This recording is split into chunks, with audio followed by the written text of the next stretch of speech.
Previous videos में हमने बच्चों इस तरह से ये देखा था कि ये सपोज़ किसी भी शेप का कोई सॉलिड हो सकता है जिसको हमने स्पेस लैटिस कहा था। और इस स्पेस लैटिस में, इस सॉलिड में कई रिपीटेड यूनिट्स जो होंगी वो कहलाएंगी यूनिट सेल्स, जो हमने कई टाइप देखे थे। यहाँ पर मैंने क्यूबिक सेल को बताया था।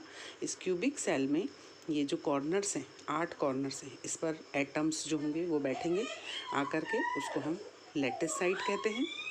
अच्छा, ये जो एटम्स हैं ये यहाँ पर मैंने दूर दूर बताए हैं, लेकिन एक्चुअली वो होते इस तरीके से हैं।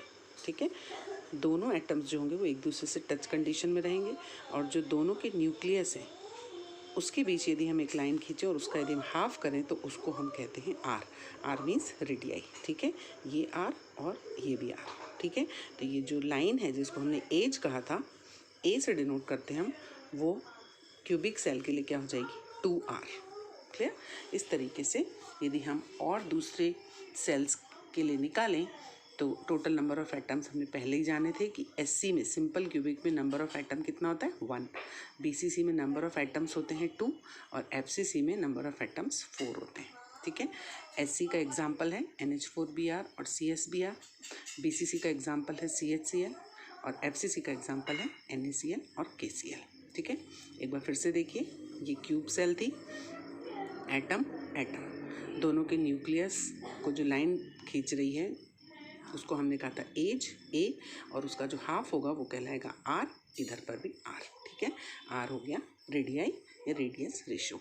तो जो SC क्यूबिक सेल होती है उसमें ए जो है, एज जो होगा वो 2r के बराबर है, या आर हम निकालना चाहें तो क्या आ जाएगा, a/2। ठीक है, और SC में ये जो एटम्स जो इस लैटिस साइड पर रहते हैं और जो वो उसकी पैकेजिंग होती है वो होती है 52.4, और जो बाकी जो पार्ट है वो वाइड वाला होता है। ठीक है, मींस इस पूरे क्यूब सेल में 52.4% एटम्स जो होते हैं वो उसमें होते हैं ट्रैप्ड कंडीशन में। ठीक है, सेकंड था BCC, उसमें R की वैल्यू आपको यदि निकालनी हो तो वैसे तो उसका पूरा डेरिवेशन है, पर इसकी फाइनल वैल्यू जो होगी वो आप लर्न कर लीजिएगा, R = A√3/4। और इसमें BCC में ये जो लैटिस साइट है उसमें 1/8 कंट्रीब्यूटेड होता ही है, और उसके अलावा इस यूनिट सेल के बॉडी के बीच में एक फुल एटम भी प्रेजेंट होता है। ठीक है, तो टोटल नंबर ऑफ एटम्स कितने आए थे, 2। क्लियर, और इसमें आर की वैल्यू ऐलान कर लीजिएगा, और एटम्स का जो कंट्रीब्यूशन है उस पूरे यूनिट सेल में वो 68% सराउंडेड होगा, और बाकी का पार्ट वॉइड लेगा। ठीक है, इसी तरीके से FCC सेल में आर की वैल्यू प्रैक्टिकल जो आती है वो होती है A√2/4, और इसमें जो पैकेजिंग होगी वो 74% होगी उन एटम्स की। मीन सबसे जो बेस्ट पैकेजिंग होती है वो FCC की होती है। ठीक है, इसमें क्या क्या देखा था हमने कि ये जो लैटिस साइट है उसमें 1/8 कंट्रीब्यूशन के साथ 1 एटम हुआ था, और हर फेज पर हाफ एटम्स कंट्रीब्यूटेड था। तो टोटल नंबर ऑफ एटम्स इस तरीके से 4 आए थे। इस वीडियो में हम देखेंगे वॉइड्स के कितने टाइप होते हैं। वॉइड को और क्या कहते हो, गैप या होल कहते हो। ये 2 मेन टाइप के वॉइड्स हम पढ़ेंगे। पहला है स्क्वायर क्लोज पैकिंग जिसको SCP कहते हो, और दूसरा होगा हेक्सागोनल क्लोज पैकिंग जिसको HCP कहेंगे। ठीक है, देखिए स्क्वायर क्लोज पैकिंग किसको कहते हैं। सपोज़ कोई सॉलिड है जिसमें उसके जो कॉन्स्टिट्यूएंट है इस तरीके से एक दूसरे से अटैच्ड है, तो इसमें यदि हम फोकस करें तो एक एटम कोई भी वो कितने सराउंडेड एटम से टच हो रहा है, 4 से। ठीक है, तो इस तरह से ये जो शेप बन रहा है ये कैसा बनेगा, स्क्वायर क्लोज पैक बनेगा। तो ऐसे सॉलिड्स को हम कहते हैं HCP। इनके एग्जाम्पल्स हैं ये सारे, या लर्न कर लीजिएगा। दूसरे तरीके का होता है हेक्सागोनल क्लोज पैकिंग। इसमें क्या होगा कि जैसे कॉन्स्टिट्यूएंट है, जैसे एक रो इस तरीके से कंटिन्यूशन में, तो जो दूसरी रो होगी वो 2 के बीच 1, 2 के बीच 1, 2 के बीच 1, इस तरीके से सिस्टमेटिक अरेंज होते हैं। जबकि इसमें क्या रहता है, एक के नीचे एक, एक के नीचे एक, इस तरह से रोज होती है, और इसमें 2 के बीच 1, 2 के बीच 1, इस तरह से। तो यदि ऐसी पैकिंग हम देखें तो एक सेंटर एटम जो होता है वो 6 एटम से टच कंडीशन में रहता है, तो उसका यदि हम शेप डिसाइड करें तो वो हो जाता है हेक्सागोनल क्लोज पैकिंग। और ये पैकेजिंग जो होती है वो ज़्यादा अच्छी है इसके कंपेयर में। इसमें सॉलिड जो होगा वो ज़्यादा डेंस हो जाएगा। इसके एग्जांपल्स आप नोट कर लीजिए। नेक्स्ट टर्म है इंटरस्टिशियल कंपाउंड्स। अब ये क्या होते हैं समझेंगे।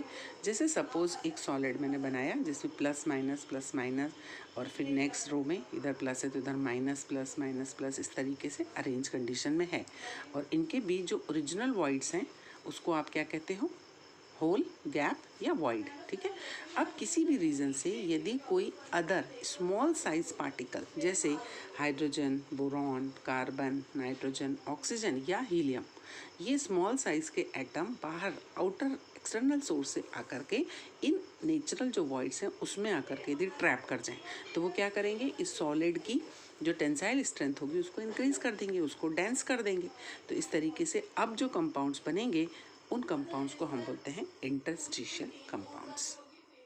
नेक्स्ट समझने वाला टॉपिक है टाइप्स ऑफ आयोनिक क्रिस्टल। ये होते हैं 3 टाइप के, AX, AX2, AX3। मीन्स जैसे इसका एग्जांपल है NaCl। यदि मैं Na को A बोलूँ और Cl को X कहूँ तो A और X दोनों कैसे हैं, एक एक है। ठीक है। और AX2 में क्या होगा, A सपोज बेरियम है, X क्या है, Cl है। तो जब इसका कॉम्बिनेशन होगा तो एक बेरियम से 2 Cl वैलेंसी वाइज सेट होंगे। ठीक है। तो AX2 एक एक होगा तो दूसरा 2 बार होगा। और AX3 में क्या होगा, जैसे सपोज एल्यूमिनियम है और इसके साथ यदि मैं Cl को ट्रैप करवाऊँ या कंबाइन करवाऊँ तो Cl कितने होंगे वैलेंसी वाइज न्यूट्रल करने के लिए, 3 Cl जो होंगे वो इसके साथ अटैच होंगे। तो इस तरह से 3 आयोनिक क्रिस्टल के टाइप होते हैं। ठीक है। अब इसमें मैं AX टाइप जो है जिसमें दोनों प्लस और माइनस दोनों की क्वांटिटी एक एक है। AX टाइप के जो आयोनिक क्रिस्टल्स हैं वो जनरली 3 टाइप के होते हैं। एक होता है 4:4 कोऑर्डिनेटेड, एक होता है 6:6 और 8:8। इसका क्या मतलब है देखेंगे कि 4:4 का एग्जाम्पल है जैसे ZnS, CuCl, CuI। इसमें एक Zn जो होगा वो 4 सल्फर से सराउंडेड होगा और एक सल्फर 4 जिंक से सराउंडेड होगा। दोनों जो होंगे वो 4-4 से सराउंडेड होते हैं। ठीक है। और ऐसे केसेस में radius ratio means positive R और नेगेटिव आयन इनका रेशो। ठीक है। यदि इसकी प्रैक्टिकल वैल्यू यदि 4:4 कोऑर्डिनेटेड सॉलिड्स के लिए निकलेगी तो वो होती है 0.4। ठीक। अब दूसरा टाइप जो होता है वो AX का, वो होता है 6:6 कोऑर्डिनेटेड। इसका एग्जांपल है NaCl। इसका मतलब ये होगा कि एक सोडियम 6 Cl से सराउंडेड होगा और एक Cl 6 सोडियम से सराउंडेड होगा और इसके लिए R की प्रैक्टिकल वैल्यू होती है 0.52। ठीक। तीसरा होता है 8:8 कोऑर्डिनेशन या कोऑर्डिनेटेड सॉलिड्स। इसका एग्जांपल है सीजियम क्लोराइड का। इसमें एक सीजियम 8 Cl से घिरेगा और एक Cl 8 सीजियम से सराउंडेड होगा और ऐसे केसेस में R की प्रैक्टिकल वैल्यू होती है 0.93। नेक्स्ट क्वेश्चन है हमारा सॉलिड की प्रॉपर्टीज़ का। सॉलिड जनरली 3 तरह की प्रॉपर्टीज़ को मेन बताता है। एक होती है इलेक्ट्रिकल प्रॉपर्टी, एक मैग्नेटिक प्रॉपर्टी और एक सुपर कंडक्टिविटी। इन 2 प्रॉपर्टीज़ को मैंने एक अदर वीडियो में कवर किया था, वो आप एक बार फिर से देख लीजिएगा। आज मैं बताती हूँ इलेक्ट्रिकल प्रॉपर्टीज़ क्या होती है। इलेक्ट्रिकल सॉलिड्स जो होते हैं वो 3 तरह के होते हैं। एक होता है कंडक्टर, एक होता है एक इंसुलेटर या नॉन कंडक्टर या बैड कंडक्टर और तीसरा होता है सेमी कंडक्टर। ठीक है। इन तीनों में क्या डिफरेंस है देखेंगे।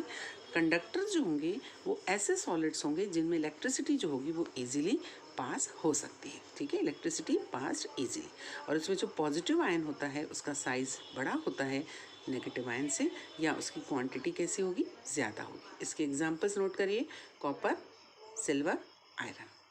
और इनकी जो कंडक्टिविटी रेंज है मीन्स उसमें जो इलेक्ट्रिसिटी पास होने की जो रेंज है वो कितनी होती है, 10⁴ से 10⁷ ओम इनवर्स मीटर इनवर्स।